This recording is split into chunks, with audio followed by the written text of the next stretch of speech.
As a vintage gamer, I'll admit that there are few things that make me happier than identifying lesser-known or imitated games from the Stone Age that modern games are carrying on the spirit of. Sure, only a fraction of the people tuning in will likely know or have even heard of said game, but sometimes it's all worth it just for your own satisfaction. In the case of Klaus Thunderballs, the classic game in mind was called H.E.R.O, which could be enjoyed across a variety of classic gaming systems, but I discovered it back on my Commodore 64.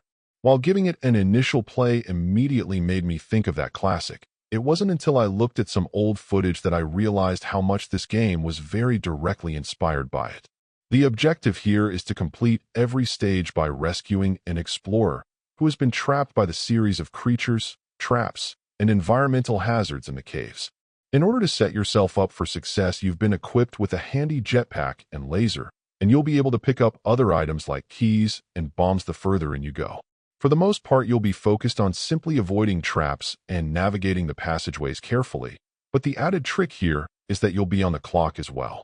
Simply working to get through any given stage versus trying to get a gold medal in it makes for a radically different experience.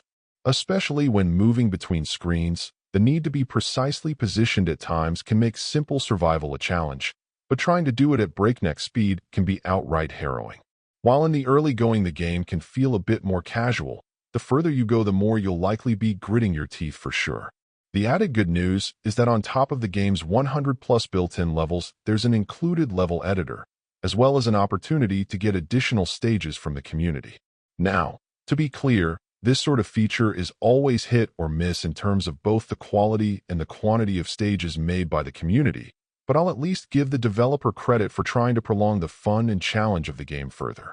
As editors go, while I would argue it isn't entirely intuitive how to scroll through to find all potential objects and actions that you'll need to produce more complex stages, for the most part, once you get your arms around that, it does work.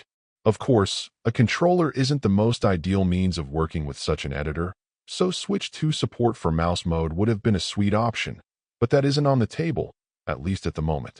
Altogether, while its very old-school action sensibilities are pretty narrowly focused, it also makes for a play experience that stands apart from the mad amounts of platformers out there. If you've been looking for a new challenge, this may be a great option. Overall, my final score for the game ended up being a 7.5. And if you're interested in picking it up, it's currently available on the Switch eShop for $12.99. Thank you for taking the time to listen to this review. And if you'd like more information or ideas of indie games worth checking out on the Switch or the Switch 2, be sure to click on the link provided in the description. Until next time.